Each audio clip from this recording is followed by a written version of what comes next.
Trump is not a despot, but he is borrowing tactics from authoritarian strongmen across the world.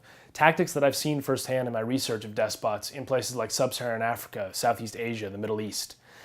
He's doing many things like blurring the line between fact and fiction, where he is telling lies regularly, more than any other president in modern American history. He's attacking the press, calling them fake news or the enemy of the people, phrases that usually are used by people like Mao and Stalin throughout history, not American democratically elected presidents. He's also politicized rule of law, attacking his opponent, calling for her to be jailed, and pardoning his political allies like Sheriff Joe Arpaio in Arizona.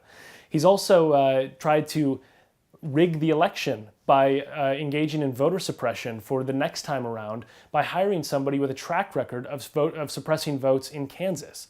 He's also engaged in an authoritarian tactic known as divide and rule, where you demonize unpopular minorities and blame them for all of your own failures as president. Now, sometimes with Trump it's Mexicans, other times it's Muslims, but it's always minorities in America that he thinks he can gain some political traction on by attacking and blaming them for his failures. He's also violated ethics laws, has huge financial conflicts of interest that compromise his integrity. He's engaged in nepotism by hiring his son-in-law and his daughter to be senior advisors to the White House, despite the fact that they're unqualified. He even engaged in such cronyism that his son's wedding planner is in charge of federal housing in New Jersey and New York.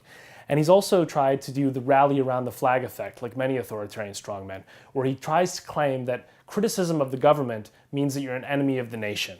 And finally, he's also transformed U.S. foreign policy in the last 8 months to become a cheerleader for despots around the rest of the world by uncritically praising everybody from Vladimir Putin to President Duterte in the Philippines, who's committing mass murder, and Trump invited him to the White House and endorsed his strategy.